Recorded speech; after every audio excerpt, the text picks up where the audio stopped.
little girl in Sunday school, it is said, was asked, "What is a lie?" And she replied, "It's an abomination to God and a very present help in time of trouble." The old hymns don't quite get it right. He walks with me and he talks with me and he tells me I'm his own. And the joy we share while we tarry there, none other has. You hear celestial music, and you find out that's in the garden alone. Isn't that sweet? Well, it's true, and there's a time to go in the garden alone, but that's not life. You don't live in the garden. We got out of the garden a long time ago. Now you have to go to the office. I come to the office alone. See? People in the world confuse love with all kinds of other things, especially with feelings. And they say things like, "I love chocolate cake." Now, you don't love chocolate cake. You want to eat it. But I want to change the topic a little bit. And the topic that I will choose will include his. Jesus does want to be seen. God does want to be seen. But the topic that I'm going to take is, was Jesus nuts? And you want to think that when he comes to teach, you're listening to someone who actually is the greatest teacher, the greatest person of knowledge who's ever been on earth.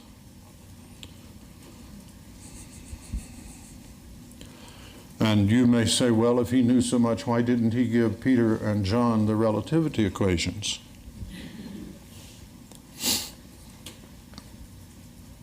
Well, he had something much more important for them to deal with. And if you look about you, you might think that we're not ready for those yet.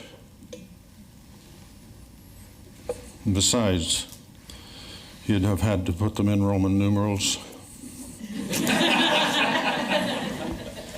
That's very hard to work with. You ever tried to multiply in Roman numerals? If you heard that Bob Hope had been raised from the dead, would that make you happy?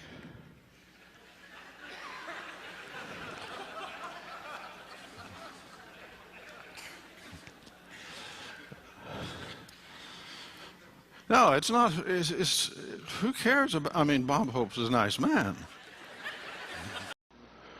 Now, God doesn't have a brain. Did you know that? He doesn't have a brain. He existed before any brains existed. That's why everything to him is a no-brainer.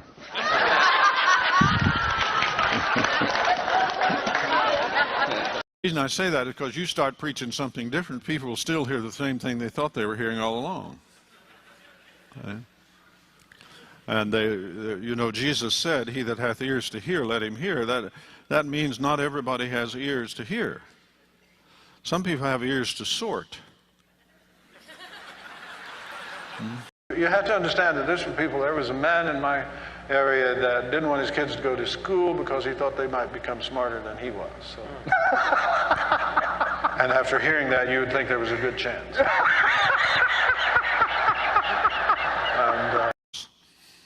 I remember an old fellow that went to school with Jane and me at one time said, "Oh, I know what Paul's problems. It was woman problems." That was his problem, I imagine.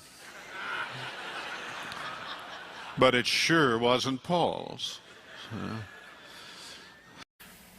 The medieval Christians used to say that when a jackass looks into a mirror, he does not see an apostle looking out.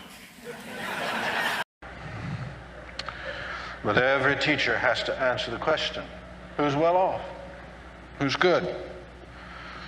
Who's got the good life?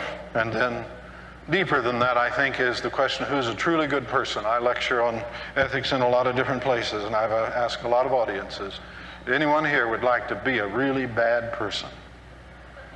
I haven't got a single volunteer yet. except some young girl in the class once who had heard a song by Madonna about all good girls are bad. And she hadn't got that straightened out yet.